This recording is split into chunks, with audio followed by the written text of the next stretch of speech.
subjects of those sorts in the scriptures, are there not? Because it deals with everything with human life, not just one little area of, kind of be good, if you will, but it deals with our existence here. And that's the power of the scriptures, is that God knows what our existence is. And when he speaks, he can speak to those things. But I want to start with Genesis chapter 18, verse 19, and spend just one moment before we get into the Sodom and Gomorrah part of this. I did want to skip over verse 19 of chapter 18. Much like in Genesis 6 and verse 8, but Noah found grace in the eyes of the Lord. Genesis 18:19 is very similar to that idea. Read it with me. For I know him. So this is God talking about Abraham. For I know him, that he will command his children and his household after him, and they shall keep the way of the Lord, to do justice and judgment, that the Lord may bring upon Abraham that which he hath spoken of him. So what is really being said about Abraham is that God knows his character. He knows the kind of individual that he is, the kind of leader that he is, and a leader of his own home. That as he leads his household, remember, that's not just his wife and his children, but that's the whole group. He's got a lot of people in there, workers that are working with and for him, distant kinsmen that are also now a part of his family as well. But he, as the patriarch, is going to guide them in the Lord's way. And God knows that this is the case. And as a result of Abraham leading his family and others in the right way, being the right example, then God says, I can bless him because I know what kind of an individual that he is.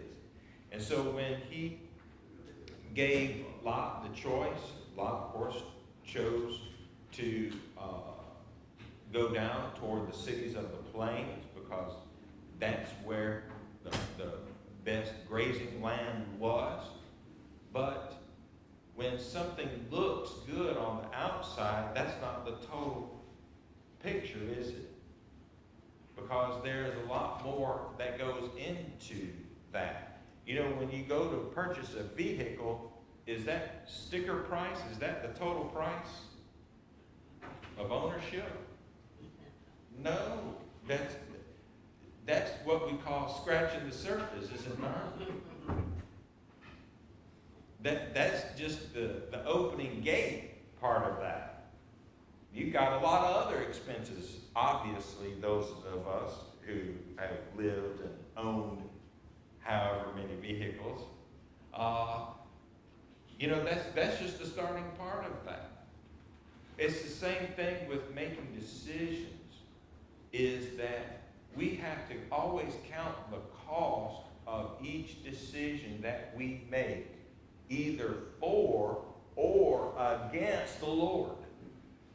Both ways, you have to count the cost. Because that initial decision, whether you are obeying him or you are disobeying him, either way, that's just the initial cost. There's more to it. And we have to understand that. It's going to cost us something. Well, when Lot chose to go toward the cities of the plains, and he chose to go over there, that was the beginning of the end.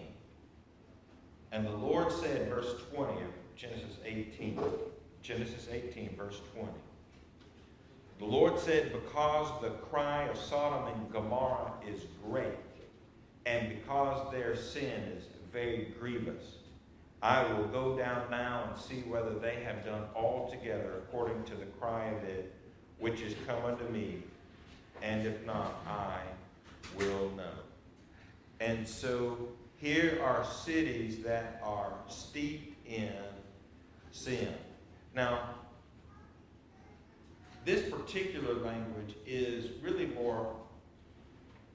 it's more poetic. It's not necessarily just, well, God didn't know if there was sin in the cities. So we can't read it like that. Because obviously, did God know that there was sin in the city? Obviously, he did. But this is a way of, in a poetic way, I'm going to go on find and a seek mission to go and see those things. And obviously, he already knew them already. And he wanted to also get in front of Lot personally, not just, I'm going to tell Abraham and Abraham can go to him or whatever. He wanted to go to Lot, as we will see here in just a few minutes. So he's going to destroy these cities. But why? He's going to destroy them because of their sin. And what sin, and everybody knows what sin it is, because we still have the term today, do we not? And so what sin is it that God's going to destroy these two cities for? Homosexuality. That's exactly right. That's the primary and really the first and last sin. Now, were they committing other sins as well? I mean, obviously they were. But because these cities were so overrun by the homosexuals that God said, I cannot any longer abide by these cities, and so I'm going to destroy them. Of course, and it's amazing how our relationships sometimes color, alter, make us pause just for a few minutes. And that's okay. There's nothing wrong with that. But again, the Bible is filled with human beings doing human being things. And this is an example. What is Abraham here in Genesis 18? What is he trying to do? What does he do with God here? Okay, so he's sort of interceding for Lot, but he's kind of doing the bargaining thing. Lord, if there are 50 righteous people, can't you just save the cities? Hear the bargain in that? Lord, if there are 40, just save the cities. What about 30? What about 20? He keeps going down. What's the problem with Abraham and the bargaining business? What's the problem with that? Say again? Bargaining with God. Yeah, see, the problem is he's bargaining with one who cannot be bargained with. You cannot bargain with God. Not because he is unfeeling, not because he's hard, he's mean, he's too harsh. That's not the reason. You cannot bargain with God because he is always right. That's why you can't bargain with him. Because he has already established the boundaries. And when he establishes the boundaries, then they are set. You cannot go against those. And so, Abraham, I'm sorry, brother, but you're just not going to be able to do that. So we know the progression of Abraham's plea to God until finally God went his way and Abraham returned to his place there in verse 33. God said, I'm not even going to destroy it for 10 people's sake. How many people left of Sodom? How many people left Sodom? when he destroyed it? 4. 4. How many people were left alive after the destruction of Sodom? 3. 3. That's exactly right. Because one of the ladies decided she was going to look back, didn't she? That was Lot's wife. And Luke 17:32, the Lord preached a 3-word sermon. Luke 17:32, the Lord preached a 3-word sermon. In English, it's 3 words. Remember Lot's wife. 3-word sermon. I know you're hoping that I will preach a 3-word sermon as well from time to time. Well, unfortunately, I'm not the Lord, so my sermons are a little bit longer than that. In chapter 19, let's go to chapter 19. The Lord sent 2 messengers, angelos. Those messengers, those are we call them angels, which obviously is just a transliterated word. But the Lord sent 2 messengers from heaven to do this work. And they went to Lot. And there came 2 angels to Sodom at even. And Lot sat in the gate of Sodom. And Lot, seeing them, rose up to meet them, bowed himself with his face toward the ground. And I don't believe that Lot at that time knew that these were angels. He just knew that these were strangers who were coming into town. And he said, Behold now, my lords, turn in, I pray you, into your servant's house, and tarry all night. Wash your feet, ye shall rise up early and go on your ways. And they said, No, we will abide in the street all night. Now, were there any such thing as hotels in ancient days? Did they have Holiday Inns? No, nobody's going to get any smarter going through these towns. No Holiday Inn Express, okay? So how did the ancients take care of travelers? Was there a lot of traveling that was done back in these days, ancient days? Yes, there was much travel by many people. Many people did not just, they didn't just, stay in their house or on their farm and didn't do anything else. The ancient people were just as mobile as we are. They just obviously couldn't do it as fast. So it took them longer to get places. That's the only difference. And they were willing to travel those distances and those times to go, to go wherever it was that they needed to go. Now, if it's, that's over an hour away, I'm not going to do that. Right? And you're in a girl. Oh man, that's 30 minutes there, 30 minutes back. I'll do it tomorrow. And it took them sometimes months to go from one place to another. And yet they did it. And that's just kind of tough. I don't know what it says. But anyway. So how the ancients took care of that is you would have individuals who would open up their homes for the evening, and it would be maybe a dinner, bed, and breakfast. And so it was always good for the host then to accept visitors, strangers into their home, feed them, provide a place for them to sleep. Now, that might not be what we think of as a traditional bed, but it was somewhere for them to lay down and rest without fear of, molestation, without fear of being ripped apart by animals because they're just out in, the open wilderness or whatever.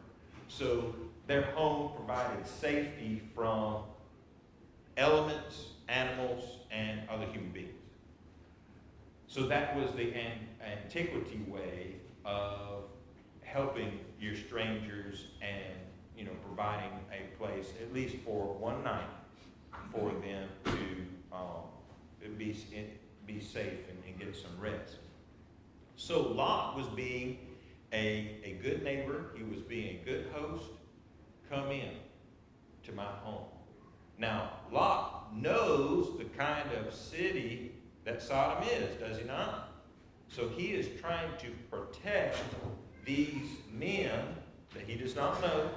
He is trying to protect them because if you're a visitor to a city, you've never been there, you don't know what kind of a place it is, but the people who do live there do know what kind of place it is. Same way with us. We know what kind of place Fayetteville is. We know the places to go, the places not to go, at certain times of day and night. Okay? Same thing with Lot. So he's compelling these men to come in. They say, no, we'll just be out here. We don't want to bother you. Which, of course, they already knew that they were going to be going there into Lot, into his house, because they really wanted to see what kind of people that lived in this sinful city. Lot, verse 3, pressed them greatly, and they turned in unto him. And they did enter into his house, and he made them a feast. He baked some unleavened bread. They ate of that. But before they were able to lay down, the men of the city, even the men of Sodom, compassed the house round about, both old and young, all the people from every quarter. They called unto Lot and said unto him, Where are the men which came into thee this night? Bring them out unto us, that we may know. And so, can you just imagine? Word spread very quickly. Hey, there's a couple gentlemen that have come into town. And word spread so quickly that here in just a couple of hours, now they've got enough men that have surrounded Lot's house, or, they're at Lot's house, and they are demanding that Lot, send them out to them so that they could satisfy their homosexual desires with these individuals. And notice what Lot says there, verse 7. I pray you, brethren, do not so, what's the next word there? Wickedly. Wickedly. Did Lot know that homosexuality was wrong? He did. He knew this was wrong. He knew this was sinful. And he knew it was so bad that he compelled, back in verse 2, he compelled these men to come into his house because he knew what would happen to them if they didn't come into the house. And it didn't even matter, did it? They still came after these angels.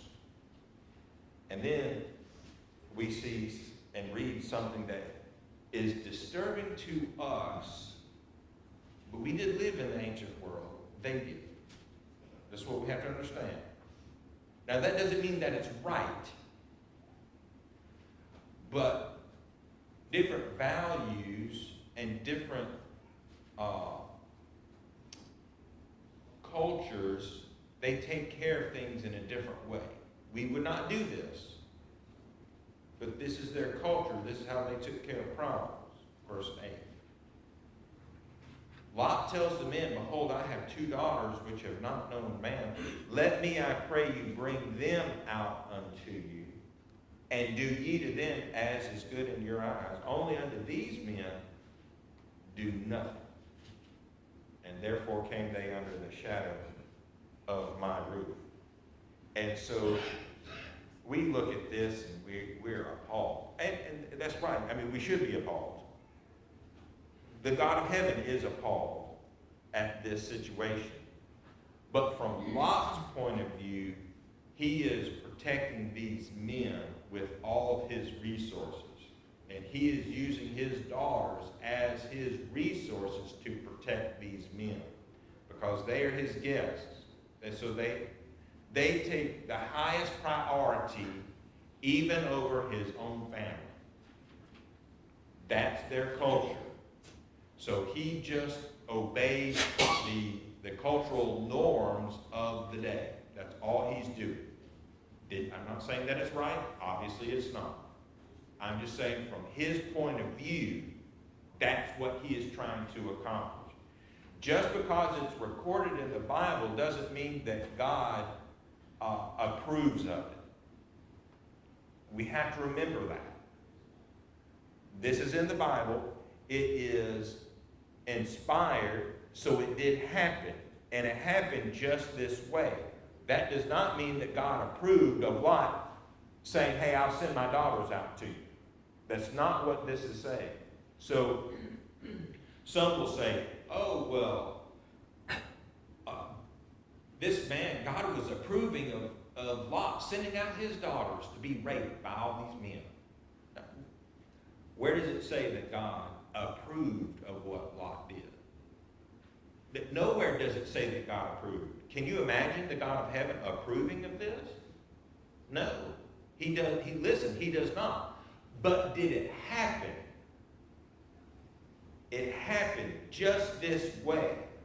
So we can't confuse a record of something occurring with God's approving of something occurring. Wink?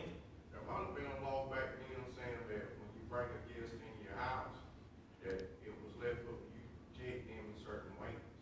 Right. I really don't know what the laws was back then. But he might have been assumed like them was strangers that come in his house and was on your protection. Right. Whether it was necessarily a law or it was that which was culturally right. Yeah. You know, this is how things are done. And, you know, I'll use a little bit more of a modern example in that, of course, we don't, in our Western culture, we don't. But, you know, there are still cultures in the world today that really respect older people and revere older people. So the older you are, the more respect that you garner from certain cultures, okay? Now, there's no law that says you have to respect your elders.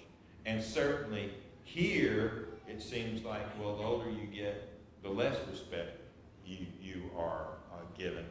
And thought that, you know, you just ought to be put out to pasture, I guess, whatever. But not all cultures are like that, right? A good number of cultures in our world, even today, still respect those who are older. And so those cultures then do their best to communicate, learn from, take care of their elders. And so, just like that, I think Lot taking care of these strangers, you know, that was part of what, and no doubt Abraham even taught Lot that as well, right? Because culture is all about teaching. I mean, you don't just know that. You were taught how to do that. So somewhere Lot was taught, when you have a stranger come into your presence, you take care of them.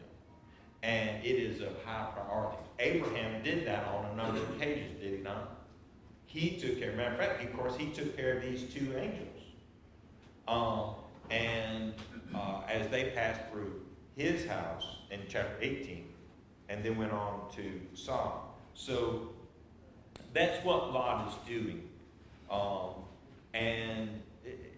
Things went from, of course, bad to worse, that culminated in these men practically breaking down the door to get into Lot's house at these men. They did not want the daughters because the daughters did not have what they wanted.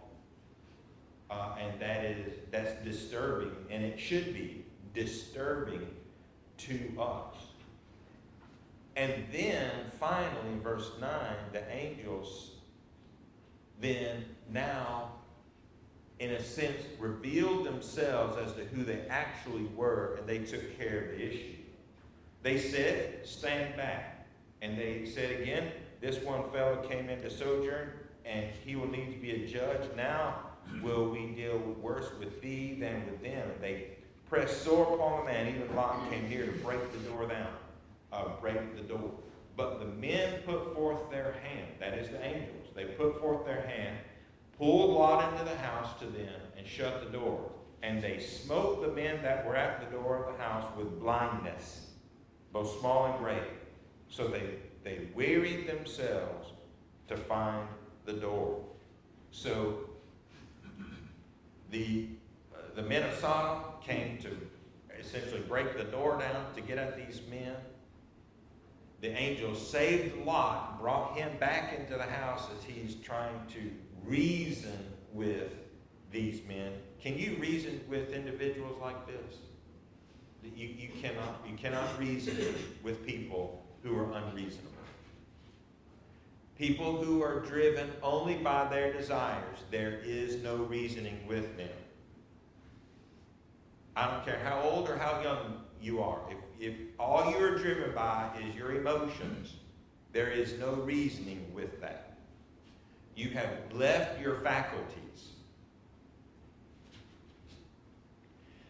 That is why so many times the scriptures, God tells us, you be sober.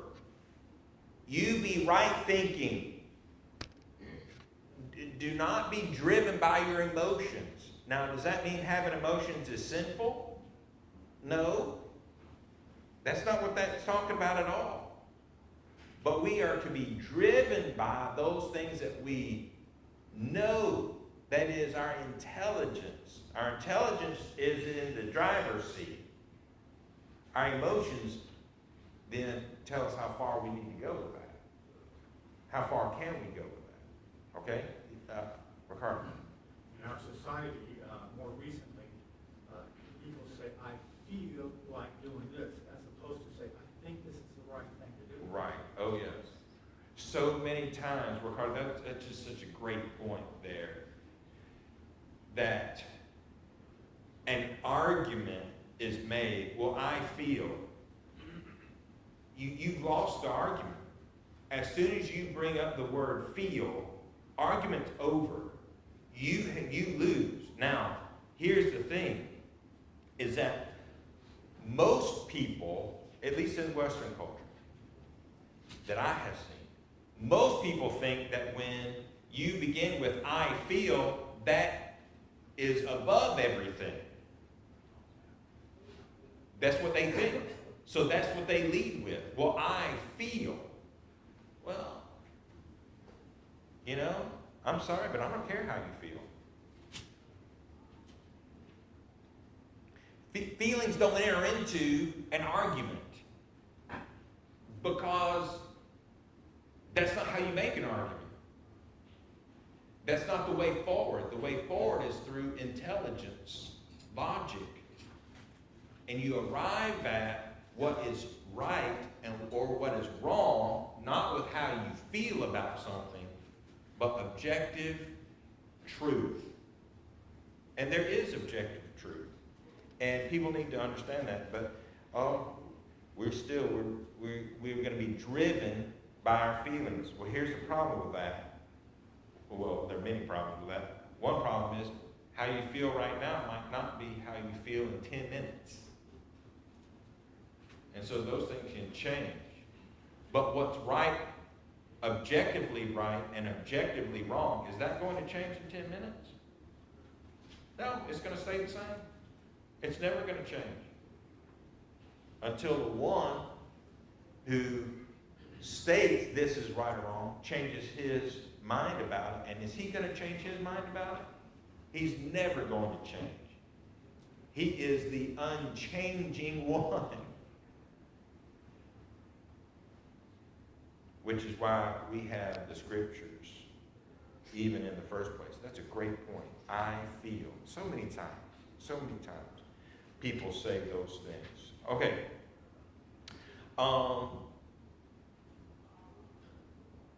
so there were just some extreme things that occurred here. And verse 12, the men, the angels, they said to Lot, they're angels, but they're in the form of men.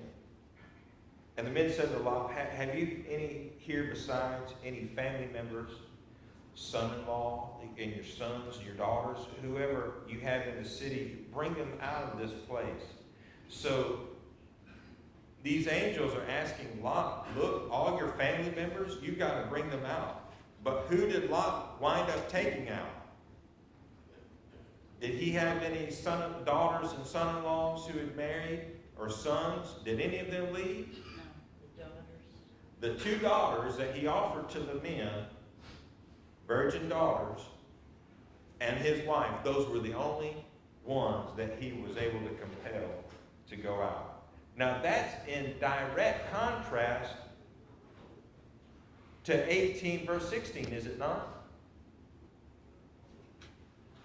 Think about that. Lot got 3 other people, and yet, remember, he had a big family too. So big that Lot and Abram couldn't be in the same place at the same time. And then when it came down to removing themselves from sin, how many people was Lot able to get to go with him? 3. And yet, what did God say about Abraham there in 18:19? I know him that he will direct his family.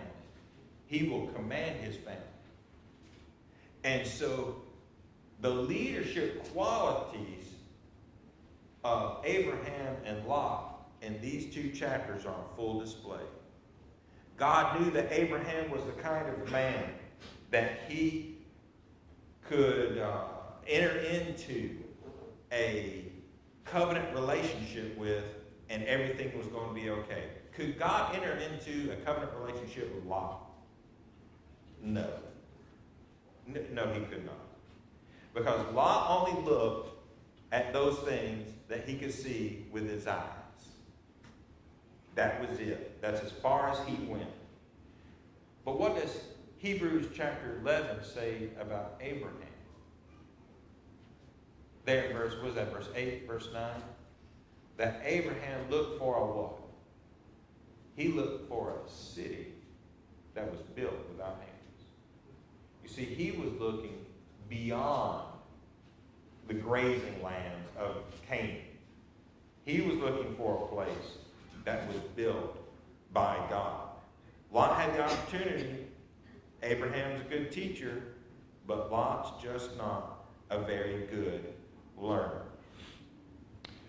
So we have all these things occur. The angels came. They blinded the men. Now they're groping around the ground, and they can't find the door, things of that nature.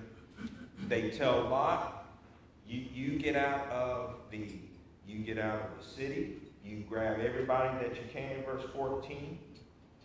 And when the morning arose, verse 15, then the angels hastened Lot, arise, take your wife, your 2 daughters, which are here, lest thou be consumed in the iniquity of the city. And other than being a homosexual man himself, Lot was already consumed with the iniquity of the city. He knew what kind of place he was in, and yet he stayed there. Did Lot not have the option of leaving that place as soon as he found out, hey, this is not good? Did he not have the option to leave? But he didn't, did he? He chose to stay. And so God's going to destroy those places there. And Lot, gets out by the hair of his chin. Thank you. I appreciate that. Thought I gave you a little help there. While he lingered, the men laid hold upon his hand, verse 16, upon the hand of his wife, the hand of his 2 daughters, the Lord being merciful unto him.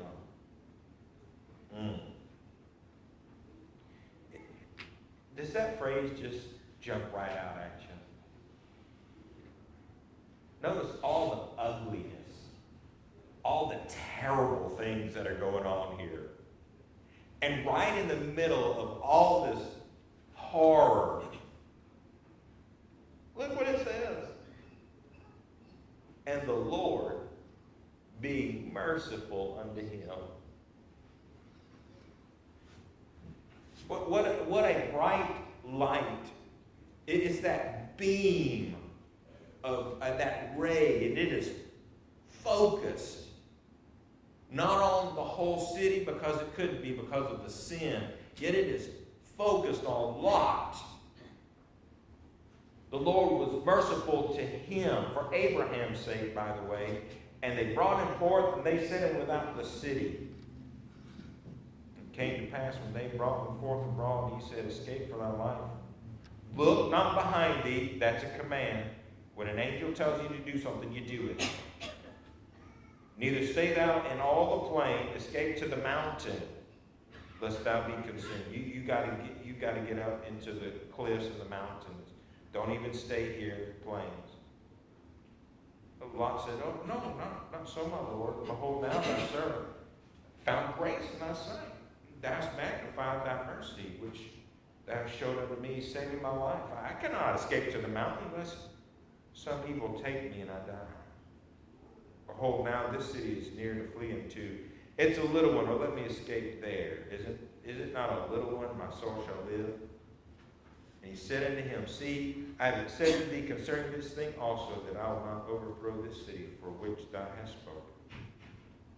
Haste thee, escape there, for I cannot do anything till thou become thither. Then you go there. Therefore the name of the city was called Zoar. And so Lot said, I can't make it to those mountains. And besides, there's all kind of terrible things in the mountains as well. Can I go to this little small city over here? Yeah, we'll allow you to do that. And of course, as Lot leaves and they're going to Zoar, then all the destruction comes down, verse 24, on these cities of the plains. And all of the sin, God is able to rightfully bring judgment upon these cities. Was this the only time that God brought judgment upon people because of their sin? This is like while people are living on the earth, is what I'm saying. No. Where do we find God dispensing judgment while people are still living because of their sin? Okay, the big one is, of course, the flood in Genesis 6, 7, and 8. So God told Noah, because of all the sin that I see, I'm going to destroy the world with water. And how many people were saved there? 8 people were saved. Everybody else died. Everybody else. Men, women, children, old, young. Didn't matter where you were on the planet. You all died. Judgment. Started over again. Now, they might not have died, but God also dispensed judgment at what place? In Genesis chapter 11. Genesis chapter 11. They didn't die, but it was judgment of a different kind. Genesis chapter 11. The Tower of Babel. Thank you. See, Linda's not here, so I can't call you First Lady. So my wife mouthed it. She did the Tower of Babel. That's right. And so God confounded the language thereof of all the people, and that was a judgment. See, they didn't do what God said to do. People went everywhere. And there are other times, but here is another time where God dispensed judgment upon people that were yet living because of their sin. We need to remember that. God can and does dispense judgment on people while they're yet living because of the sins that they have committed. And that happened, of course, on a number of occasions throughout all of Scripture, where people were so sinful, whether it's an individual all the way to groups of individuals, that God caused them to die, through various means because of their sin. Yes, sir. Oh, I thought you had a question. Okay. We're about ready to end. I can't stay too long. Okay, all right, thanks, sir. Thanks, sir. God bless you. Thank you. Okay.